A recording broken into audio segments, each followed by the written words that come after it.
Hello and welcome to CoreTV News on the hour. I am Omotayo Alo. The Rivers State Governorship Election Tribunal sitting in Abuja has nullified the election of Governor Nyesom Wike. The Justice Sulaiman Ambrose-led tribunal also ordered fresh governorship election in the state. In nullifying the April 11 governorship elections in the state, the tribunal held that the process was characterized with violence and intimidation of voters. The tribunal argued that its conduct contravenes the Electoral Act and that the witnesses brought by the PDP failed to prove their case beyond reasonable doubt. While counsel to the petitioner described the ruling as a welcome development, the People's Democratic Party's counsel seeks to get justice in the appellate court. A suicide bomber sneaked into the inauguration of a new mosque in the suburb of Yola, Adama Estate, killing scores of people. An eyewitness, Ibrahim Garba, disclosed that a mighty blast occurred during the opening of a new mosque in Jambutu, a suburb of Yola, at about 2 p.m. He added that many worshippers were at the mosque to have a feel of the new structure and the Friday prayer. Garba said the incident occurred shortly after the prayer session began, killing scores of people whose actual number cannot be ascertained, while several others were injured. A member of the first aid group of Jamatul Bida wa Ikmatu Sana, Yusuf Osama, told journalists that the suicide bomber detonated explosive shortly after the Friday prayer commenced. The public relations officer of the Federal Medical Center in Yola, Adamu Dodo, who confirmed the incident to journalists, explained that several victims of the bomb blast have been evacuated to the hospital for treatment. Dodo, who did not disclose the number of casualties, said most of the injured people needed blood transfusion due to the amount of blood they lost before they were brought to the hospital. Confirming the incident, the police public relations officer at Adamawa State Police Command, Otaman Abubakar, said so far the casualty figure had not been confirmed. The senior information officer of the National Emergency Management Agency, Sani Dati, in a statement put the death toll at 27, adding that 96 others were injured. At least 10 people have been killed and 11 wounded in a suicide attack at a mosque in Borno State. A hospital source confirmed that a suicide bomb during John prayers at a mosque in Maiduguri killed at least 10 people. Abdul Kadir Ibrahim, spokesman of the National Emergency Management Agency, NEMA, put the death toll at 6. Another hospital source said 11 people had been wounded. No one has claimed responsibility for the attacks, but Ibrahim blamed the Boko Haram sect, which has been trying to carve out a state in the northeast of Nigeria since 2009. A Lagos State Magistrate Court sitting in Solo has ordered the remand of 45 suspected members of the Boko Haram sect in Kirikiri prison. The Department of State Services, which obtained the remand order against the suspects, told the court that they were arrested in connection with a forward attack on Dolphin Estate in Lagos State last month. The DSS said the suspect were arrested following an intelligence report on their planned attack on the estate, a highbrow area in Lagos. The security operatives told the court that the suspect had volunteered confessional statement, adding that arms were also recovered from them. DSS urged the court to order their remand in prison pending further investigations. Also, President Muhammad Buhari has urged Nigerians to support government in its fight to stamp out corruption, economic sabotage, criminality, delinquency, and all forms of indiscipline in the society. He also tasked Nigerian leaders to adopt the right attitude in the task of transforming the country to a prosperous and respectable nation. Buhari stated this in Ilorin, Kwara State during the 31st convocation ceremony of the University of Ilorin. The president, who was represented by Secretary to Government of the Federation, Babachir Lawal, the president charged councils of the Nigerian universities to reposition their institutions for global competitiveness. It tasked universities on the need for enhanced corporate social responsibility in order to remain relevant in the communities where they exist. The task of grooming youth for national development, according to him, devolves on the university. He therefore appealed to teachers not to use students as their laboratories for their doctrines or as a cannon fodder for their struggles in the society. The Vice Prime Minister of Hungary, Zsolt Semjon, has disclosed his country's readiness to help Nigeria end the activities of Boko Haram. A statement by the Special Advisor to the President on Media and Publicity, Femi Adesina, quoted Semjon as speaking during a meeting with President Muhammad Buhari at the Presidential Villa, Abuja. He added that terrorism is a global challenge and pledged that his country will support the country and that Nigeria's armed forces will get the necessary support in their effort to end the Boko Haram insurgency, though he did not give specifics of the promise of assistance. He also promised that Hungary will deploy its expertise in the area of agriculture to assist Nigeria. Semjon also congratulated Nigeria on its last general election and added that Hungary looked forward to signing an agreement with the country on more bilateral cooperation. President Buhari, for his part, says he is looking forward to increased bilateral cooperation between Nigeria and Hungary, since both countries have a lot in common. He added that his administration welcomes the strengthening and expansion of cooperation between both countries in the areas of security and agricultural development. We'll be back with more stories after the break. Stay with us. Is it crazy or autocracy? Or what type of crazy is that? Except crazy. News making the headlines. Black career is to carry criminals, treasure looters that are in government today. Sometimes it gets confrontational. Slap you in the face. They don't put words into my mouth. Whatever it is that will bring our military to disrepute, I said to hell On with it. Core Digest, I want to know why I should be believing them. every weekday, we bring all of these together and take them to the court of public opinion, Everybody has the right in Nigeria. where you are the judge.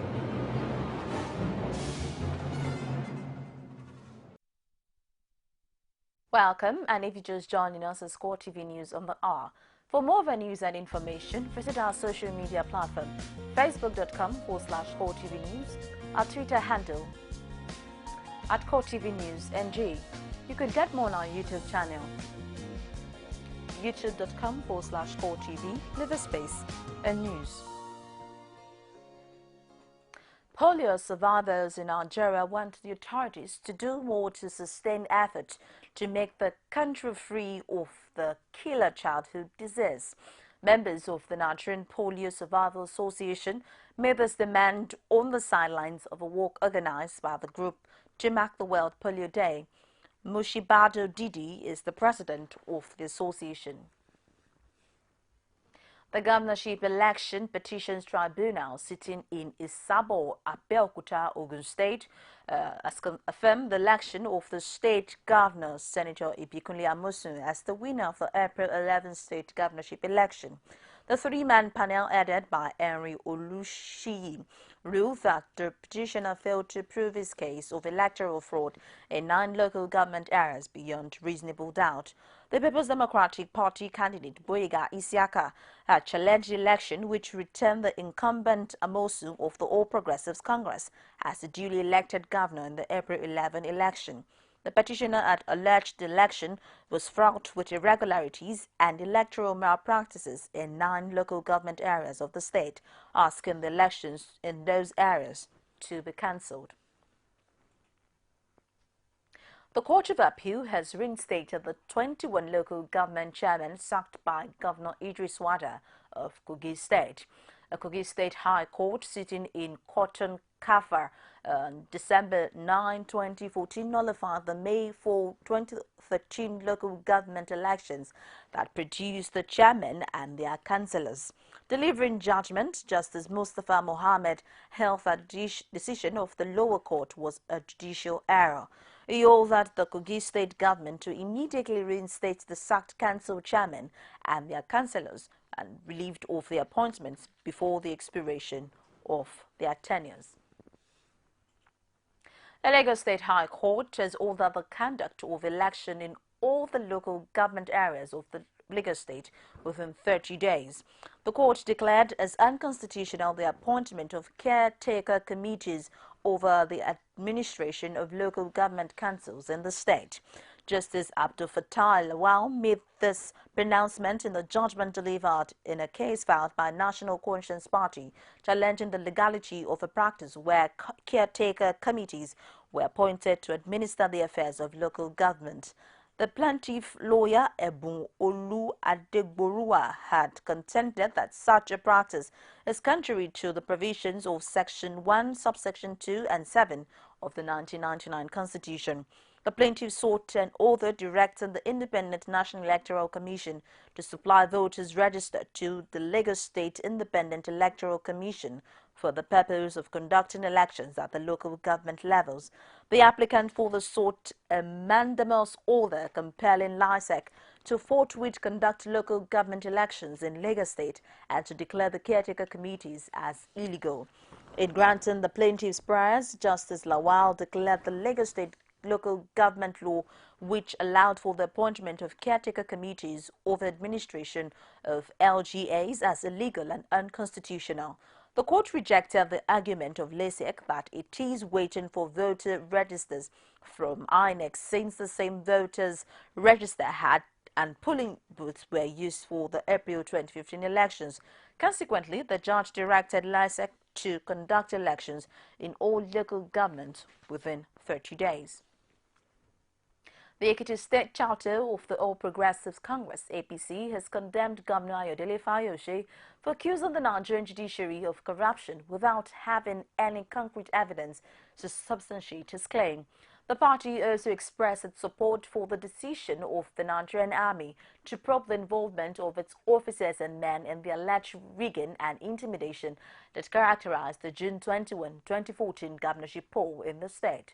The APC Publicity Secretary in the state, Taiwo Olatubosun, in a statement made available to newsmen in Ado-Ekiti, described Fayose's accusation of Nigerian judges as a paradoxical assault by a man who holds the judiciary in contempt, even though he is also the greatest beneficiary of the same purportedly corrupt judiciary in his political career.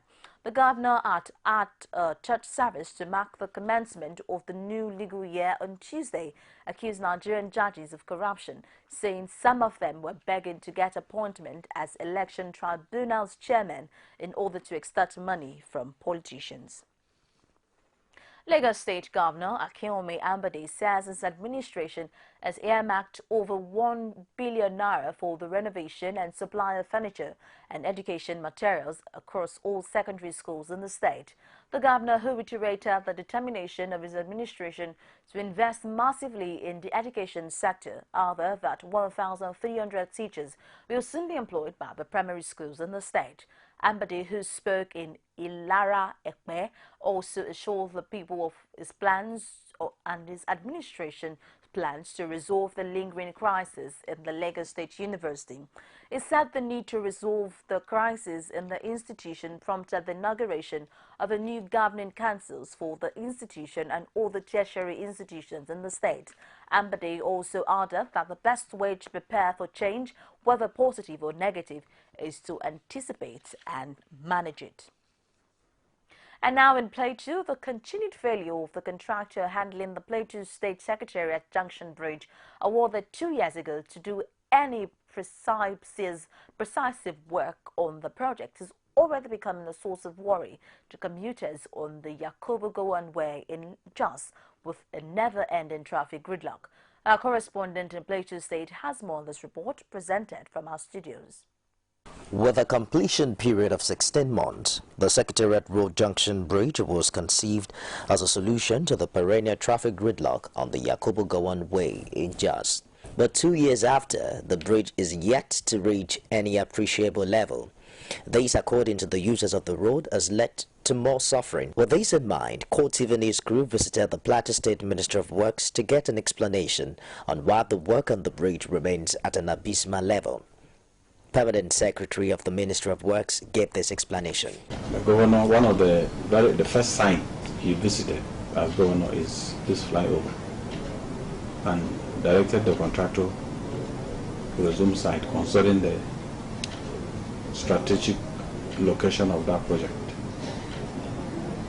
So since then, some kind of skeletal work has been going on, but I think contractor has been, some payment has been made to the contractor by the government,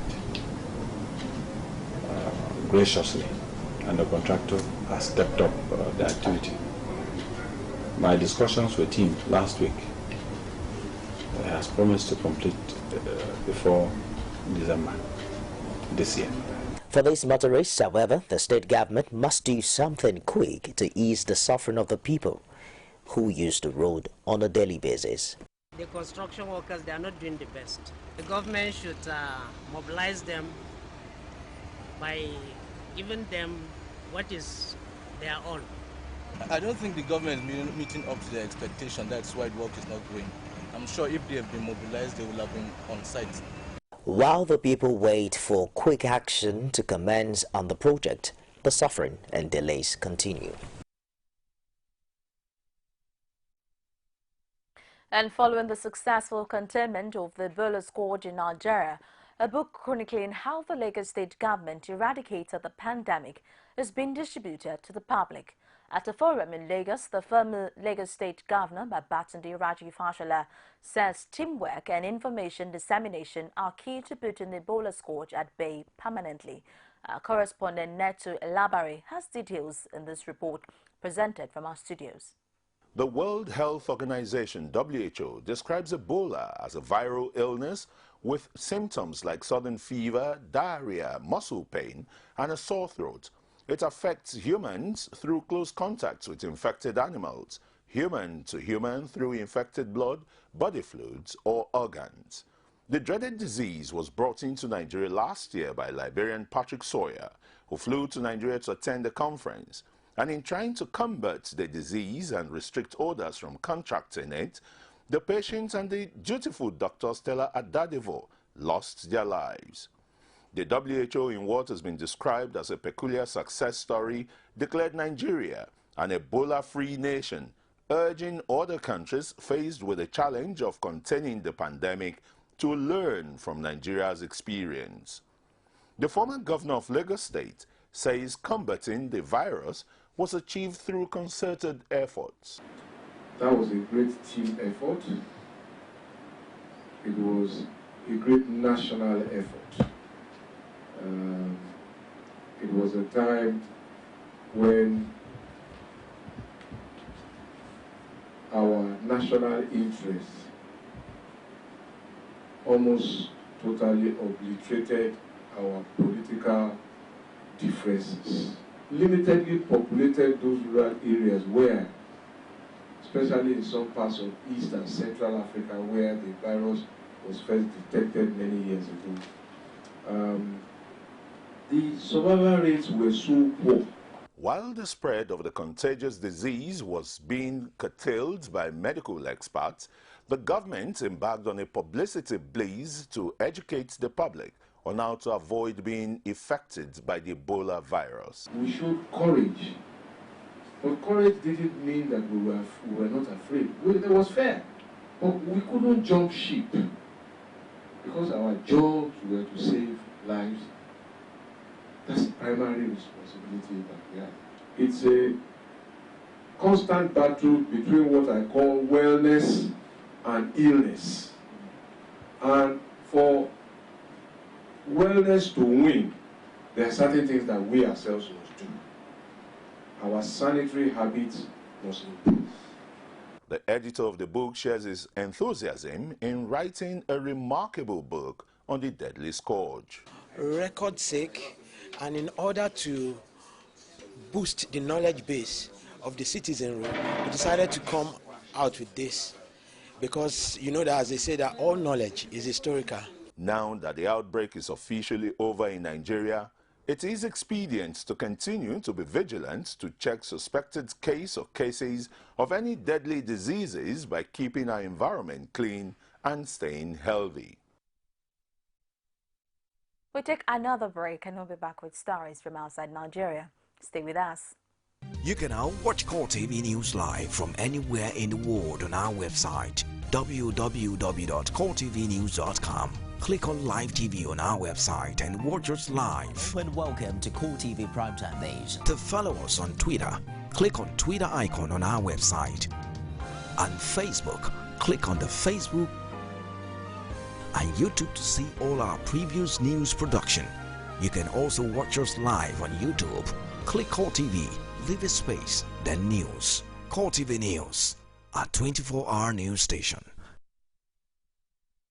Welcome. And on the foreign scene, Syrian government and Russian jets have been heavily bombarding towns in Idlib province as fighting races between regime forces and opposition fighters in several other provinces.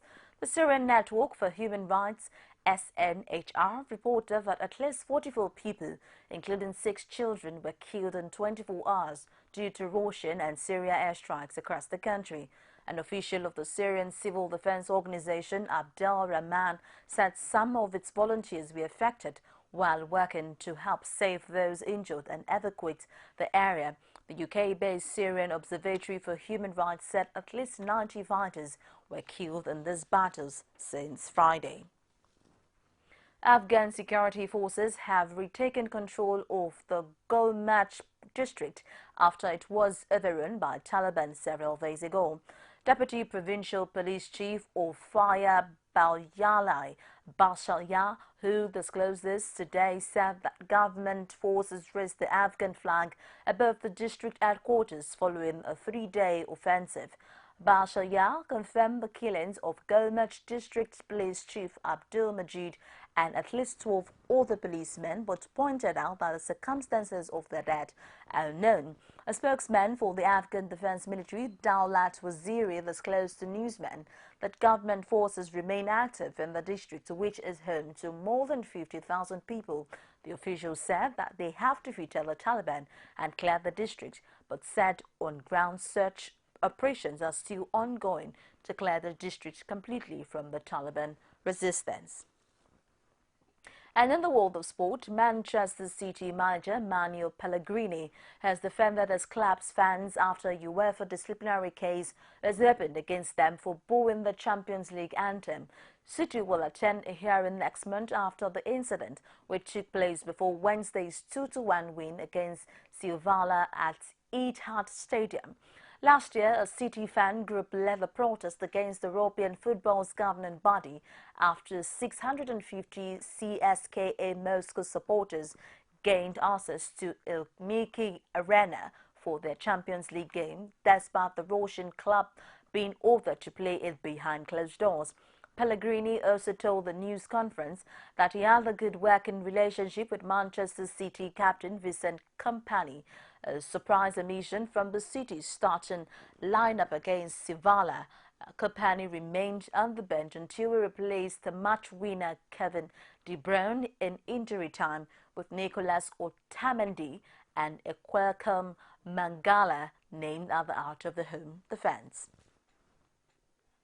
And it's a wrap on CoreTV News at this hour. My name is Omotayo Alo. Thank you so very much for watching. Bye for now.